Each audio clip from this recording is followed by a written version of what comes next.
साहेब बंदगी union channel में आपका स्वागत है। आज मैं बाबा साहेब डॉक्टर भीमराव अंबेडकर के पहले सद्गुरु कबीर साहेब के बारे में कुछ गंभीर बात करना चाहता हूँ। आशा है आप ध्यान से सुनेंगे। डॉक्टर अंबेडकर ने अपने 3 गुरु माने थे, जिनमें सद्गुरु कबीर साहेब उनके पहले गुरु थे। स्पष्ट है कि सद्गुरु कबीर ने उनको गहराई से प्रभावित किया था। सद्गुरु कबीर ने उनके व्यक्तित्व के निर्माण में महत्वपूर्ण भूमिका निभाई थी। इसका एक उदाहरण प्रस्तुत कर रहा हूँ। एक बार बालक कबीर ने स्वयं घर में बनाया जनेऊ पहन लिया।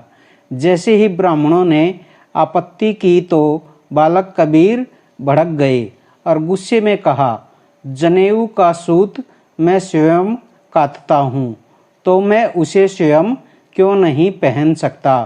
मुझे मेरे अधिकार से किसी को रोकने टोकने का क्या अधिकार है। यह निर्भीकता व स्वाभिमान की भावना का प्रभाव छोटे भीम में भी दिखाई देता है। जब एक ब्राह्मण अध्यापक ने उनको निरुत्साहित करने के लिए चिढ़कर कहा, अरे तू तो महार है, तू पढ़कर क्या करेगा। भीम ने उत्तर दिया, सर पढ़कर मैं क्या करूँगा, यह पूछना आपका काम नहीं है। मुझे चिढ़ाया तो मैं कह देता हूँ कि इसका परिणाम अच्छा नहीं होगा। भीमराव का परिवार कबीरपंथी था, इसलिए इसमें कोई संदेह नहीं कि सद्गुरु कबीर की वाणी से उनका पहला प्रभाव या परिचय उनके घर में ही हो गया था। उनके पिताजी सूबेदार रामजी राव सकपाल तंबूरे पर गाते थे, कबीरा कहे ये जग अंधा, तो सारे घर का माहौल आनंद से भर जाता था। जब तरुण अंबेडकर जुलाई 1913 से जून 1913 तक कोलंबिया यूनिवर्सिटी अमेरिका में पढ़ रहे थे, तब 1915 में लंदन मैकमिलन से प्रकाशित पुस्तक ए 100 पोएम्स ऑफ कबीर रविंद्रनाथ टैगोर द्वारा पुस्तक का प्रकाशन हुआ। डॉक्टर अंबेडकर नई नई किताबें पढ़ने में बड़े शौकीन और गजब के पढ़ाकू थे।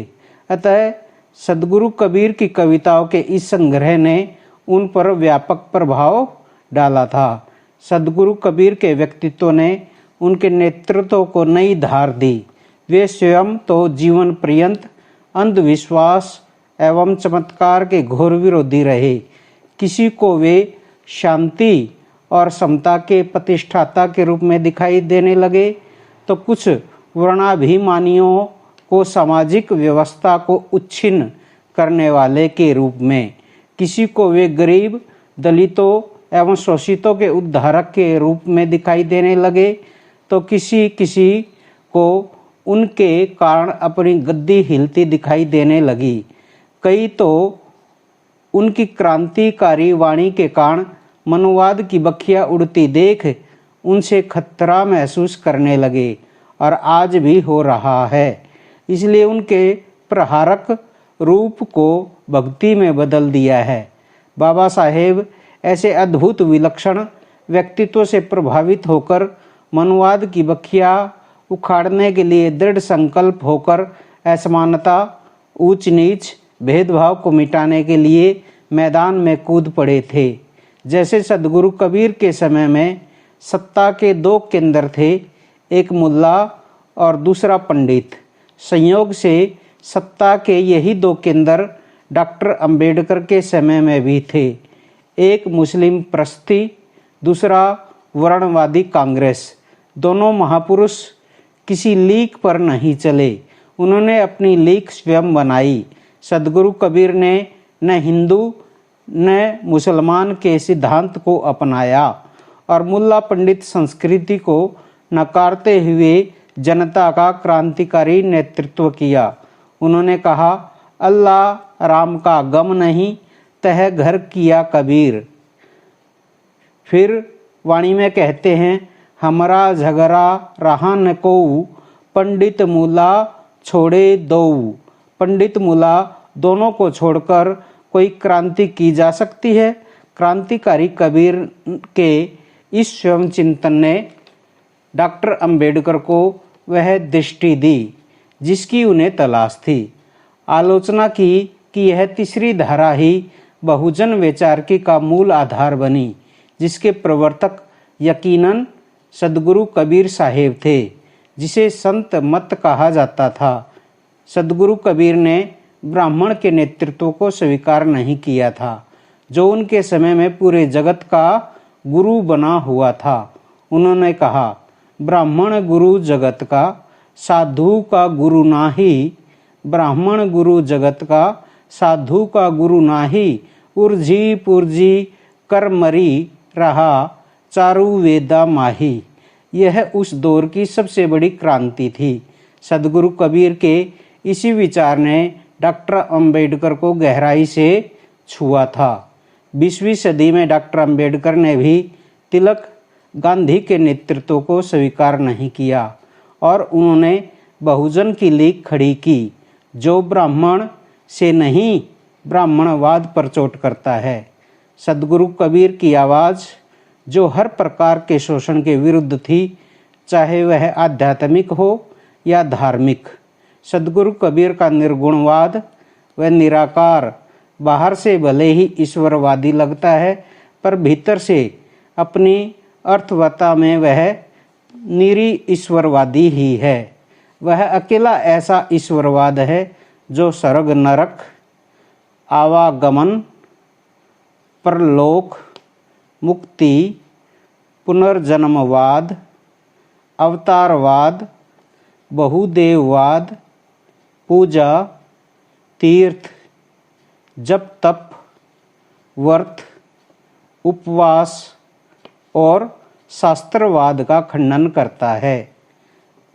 कबीर साहेब का निर्गुणवाद आदमी को भाग्य और शास्त्रों में विश्वास करने की शिक्षा नहीं देता, बल्कि वह कहता है, कौन मरे कौन जन्मे भाई, स्वर्ग नरक कोने गति पाई। सदगुरु कबीर शास्त्रों की गुलामी से छुटकारा दिलाना चाहते थे। उन्होंने कहा, लोक वेद का कहा न मानो। वे दशरथ पुत्र राम को नहीं, घट घटवासी रमने वाले राम को मानते थे। दलित साहित्यकार कंवल भारती कहते हैं, जाति का विनाश पुस्तक में भाषण में शुरू से अंत तक सदगुरु कबीर मौजूद हैं। उसमें जिस तार्किक ढंग से वर्ण व्यवस्था और जातिवाद का खंडन मिलता है, उसे अगर कबीर के तर्कों के सामने रखकर पढ़ा जाएगा तो लगेगा कि 500 साल के बाद सदगुरु कबीर बोल रहे हैं। कबीर वाणी, एक बूंद एक मलमूत्र, एक चाम एक गूदा, एक ज्योत से सब उत्पन्ना, को ब्राह्मण को शूद्रा। डॉक्टर अंबेडकर भी यही कहते हैं, भारत में कोई भी जाति शुद्ध नहीं है, सभी जातियों में रक्त का मिश्रण है। क्या बाबा साहेब डॉक्टर अंबेडकर सदगुरु कबीर के तर्क को आगे नहीं बढ़ाते? जब बाबा साहेब डॉक्टर अंबेडकर धर्मशास्त्रों को डायनामाइट से उड़ाने की बात करते हैं तो उनके समक्ष सदगुरु कबीर की वाणी है। वेद किताब छाड़ू देव पांडे, वेद किताब छाड़ू देव पांडे ही सब मन के भरमा, परंतु आज बहुजनवासी संतों की वाणी को ही दुष्ट बुद्धि लोगों ने भ्रमित बना दिया है। सदगुरु कबीर का 2.5 अक्षर का प्रेम अद्भुत है, जिसमें डॉक्टर अंबेडकर सामाजिक न्याय के 3 स्तंभ समानता, स्वतंत्रता, बंधुता इसके बिना अधूरा पाते हैं। सदगुरु कबीर की वाणी कड़वी दवाई के समान है, परंतु इलाज पक्का करती है। प्रेमी को प्रेमी मिले तब सब विष अमृत होई। प्रेम का विकास ही आदमी के अंदर का सारा जहर अमृत में बदल सकता है। परंतु हम सभी तथाकथित कबीरपंथी व रविदासी अम्बेडकरवादी बहुजनवासी सदगुरु कबीर की दवाई को जेब में डाले डोलते रहते हैं।